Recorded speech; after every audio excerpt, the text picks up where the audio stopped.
അങ്ങനെ royal എൻഫീൽഡിൻ്റെയും electric വാഹനം വരുന്നു. നമ്മളേറെ പ്രതീക്ഷിച്ച് അല്ലെങ്കിൽ കാത്തിരുന്നതാണ് പ്രമുഖ ബ്രാൻഡുകളുടെ ഇലക്ട്രിക് വാഹനങ്ങൾക്ക് വേണ്ടി. റോയൽ എൻഫീൽഡ് ഒഫീഷ്യലി ഷോക്കേസ് ചെയ്തിരിക്കുകയാണ് അവരുടെ മോഡലുകൾ ഫ്ലൈയിങ് ഫ്ലീ C6-ഉം ഫ്ലൈയിങ് ഫ്ലീ S6-ഉം. റോയൽ എൻഫീൽഡിൻ്റെ ഒരു സബ് ബ്രാൻഡായി ഫ്ലൈയിങ് ഫ്ലീ എന്ന ബ്രാൻഡ് എത്തുകയും അവിടെ ഒരുപാട് ഇലക്ട്രിക് ബൈക്കുകൾ അവർ പ്ലാൻ ചെയ്യുകയും ചെയ്തുകൊണ്ടിരിക്കുകയാണ്. ഈ വാഹനങ്ങൾ ഇപ്പോൾ ഇറ്റലിയിലെ മിലാനിൽ നടന്ന ഒരു ഓട്ടോ ഷോയിലാണ് ഡിസ്പ്ലേ ചെയ്തിരിക്കുന്നത്. ഇതൊരു പ്രോട്ടോടൈപ്പ് മോഡൽ മാത്രമാണ് ഇപ്പോൾ ഡിസ്പ്ലേ ചെയ്തിരിക്കുന്നത്. C6 എന്ന വാഹനം 2025 ഇറങ്ങുമെന്നും S6 എന്ന വാഹനം 2026 ഇറങ്ങുമെന്നും ഇവർ പറയുന്നു.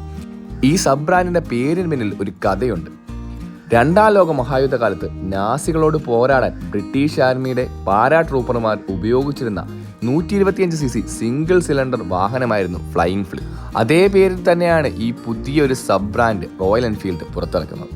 റോയൽ എൻഫീൽഡ് എന്ന് പറഞ്ഞാൽ പടുകൂറ്റൻ ഭീമൻ വാഹനങ്ങൾ എന്നുള്ള കൺസെപ്റ്റിൽ നിന്ന് മാറി ഭയങ്കര സ്കെൽറ്റായി പോയ പോലെ തോന്നുന്നു ഈ ഒരു വാഹനം. കംപ്ലീറ്റ്ലി ഒരു ഫ്യൂച്ചറിസ്റ്റിക് ഡിസൈനായിട്ട് ഫീൽ ചെയ്യും. ഫ്രണ്ടിലെ എൻജിൻ കൂളിംഗ് പിന്നുകൾ പോലെ തോന്നിപ്പിക്കുന്ന ഒരു ബാറ്ററി കവറും നല്ല ചെറിയ ഒരു ഫ്യുവൽ ടാങ്കും അതേപോലെ തന്നെ LCD കൺസോളും എല്ലാം കൊണ്ടുവന്ന് വണ്ടിയുടെ ആ ഒരു ലുക്ക് മെയിൻറ്റെയിൻ ചെയ്യാനായിട്ട് റോയൽ എൻഫീൽഡ് ശ്രമിച്ചിട്ടുണ്ട്. വളരെ സ്കെൽറ്റായിട്ടുള്ള വാഹനം, അതും അലോയ് വീൽസോട് കൂടിയ ഈ ഒരു വാഹനം ഒരുപാട് പേരുടെ മനം കീഴടക്കുമെന്നുള്ളത് യാതൊരു സംശയവുമില്ല. അവർ ഈ ഒരു വാഹനത്തെ പറ്റി പറഞ്ഞിരിക്കുന്നതും അതേപോലെ തന്നെ സിറ്റി റൈഡ്സിന് കൂടുതൽ യൂസ് ചെയ്യാൻ പറ്റിയ കംഫർട്ടബിൾ ആയിട്ടുള്ള ഒരു ഇലക്ട്രിക് മോഡൽ. ഇലക്ട്രിക് വാഹനങ്ങളുടെ കാര്യം നമ്മൾ എടുക്കുമ്പോഴത്തേക്കും ലോങ് ടൂറിംഗ് അല്ലെങ്കിൽ ഹൈവേ ടൂറിംഗ് ഒന്നും അല്ലല്ലോ അത്തരം വാഹനങ്ങൾ യൂസ് ചെയ്യുന്നത്. ഒരു ഡെയിലി യൂസ് വാഹനമായി, ഒരു സിറ്റി കമ്മ്യൂട്ടർ വാഹനമായാണ് റോയൽ എൻഫീൽഡ് ഇതിനെ കാണുന്നത്. എന്ന് പുറത്തിറങ്ങും എന്നുള്ളതിൽ മാത്രമാണ് ഏകദേശം ഒരു ഊഹം ഉള്ളത്.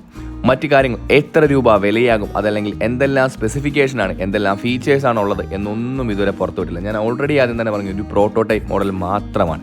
ഈ ഒരു വാഹനത്തിൻ്റെ ആദ്യ ലുക്ക് കണ്ടപ്പോൾ നിങ്ങൾക്ക് എന്തെല്ലാമാണ് തോന്നിയെന്ന് ജസ്റ്റ് ഒന്ന് കമൻറ്റ് ചെയ്യണം. ഇതിന് വേറെ ഏതെങ്കിലും വാഹനമായി സാമ്യം തോന്നുന്നുണ്ടോ? അതേപോലെ തന്നെ ഇതിൻ്റെ ഒരു ഡിസൈനിൽ എന്തെല്ലാം മാറ്റങ്ങൾ വരുത്തിയായിരുന്നെങ്കിൽ കൊള്ളാമായിരുന്നു എന്ന് തോന്നുന്നുണ്ട്.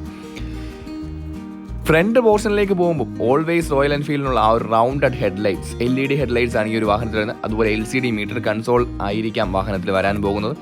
കംപ്ലീറ്റ്ലി ഒരു കിടിലൻ ലുക്കിലുള്ള വാഹനം എന്ന് തന്നെ പറയേണ്ടിയിരിക്കുന്നു. റോയൽ എൻഫീൽഡ് മാറ്റത്തിൻ്റെ പാതയിലാണ്. ആദ്യമേ അവരുടെ ട്രഡീഷണൽ സാധനമായിട്ടുള്ള വൈബ്രേഷൻ എല്ലാം എടുത്തു കളഞ്ഞ് വാഹനങ്ങൾ നിരത്തിലിറക്കി. ഇപ്പോൾ ഇതാ അവരുടെ സ്വന്തം ഗുഡുഗുഡു ശബ്ദം, ആ ഒരു ശബ്ദം പൂർണ്ണമായിട്ടും അവസാനിപ്പിച്ചുകൊണ്ട് ഇനി ഇലക്ട്രിക് സ്കൂട്ടറുകൾ വരാൻ പോകുന്നു. ഒരുപാടങ്ങ് സ്കെൽറ്റായി പോയോ എന്ന് വീഡിയോ കാണുന്ന പലർക്കും തോന്നാൻ സാധ്യതയുണ്ട് ഈ ഒരു വാഹനം. പക്ഷേ കമ്പാരിറ്റീവ്ലി സിറ്റിയിൽ ഫ്ലിക്ക് ചെയ്ത് നടക്കാൻ ഈ ഒരു വാഹനം തന്നെയായിരിക്കും ബെറ്റർ. ഇലക്ട്രിക് സ്കൂട്ടറിൻ്റെ ഭാഗത്തേക്ക് വരുമ്പോഴും മിക്കവാറും എല്ലാ വാഹനങ്ങളും സൈസ് അങ്ങ് വളരെ ചെറുതായി മാറാറില്ലേ. ഇതിൻ്റെ പവറും റേഞ്ചും മോട്ടോർ കപ്പാസിറ്റിയും കാര്യങ്ങളും എല്ലാം അറിഞ്ഞതിന് ശേഷം മാത്രമേ ഇതിനെപ്പറ്റി കൂടുതലായിട്ടുള്ള ഡീറ്റെയിൽസ് നമുക്ക് പറയാൻ പറ്റൂ. നമ്മുടെ മാർക്കറ്റുകളിൽ ഇത് എത്രത്തോളം സക്സസ് ആവും എന്നും സംസാരിക്കാൻ പറ്റും. പക്ഷേ അതൊക്കെ പറയണമെന്നുണ്ടെങ്കിൽ ആദ്യം ഇത് എന്ന് ഇന്ത്യയിലെത്തും എന്നറിയണം. അതിൻ്റെ ഒരു പ്രൊഡക്ഷൻ വെർഷൻ 2025-ലും 2026-ലും ഒക്കെ വരുമെന്ന് പറയുമ്പോഴും ഈ വാഹനങ്ങൾ എപ്പോൾ ഇന്ത്യയിലേക്ക് എത്തും എന്നുള്ളത് ഒരു ചോദ്യചിഹ്നം തന്നെയാണ്. ഇലക്ട്രിക് വാഹനങ്ങളെ പറ്റി ചിന്തിക്കുമ്പോൾ ഇന്ത്യൻ വിപണി ഇപ്പോഴും സ്റ്റാർട്ടപ്പ് കമ്പനികളോടൊപ്പം തന്നെയാണ്. പ്രമുഖ ബ്രാൻഡുകൾ ആരും അവരുടെ ഇലക്ട്രിക് വാഹനങ്ങൾ നിരത്തിലേക്ക് ഇറക്കുന്നില്ല. എന്നിരുന്നാലും ഒരു വർഷത്തിനുള്ളിൽ നമുക്ക് റോയൽ എൻഫീൽഡിൻ്റെ ആദ്യ ഇലക്ട്രിക് സ്കൂട്ടറിനെ നമ്മുടെ നിരത്തുകളിൽ കാണാൻ കഴിയും എന്ന് പ്രതീക്ഷിക്കാം.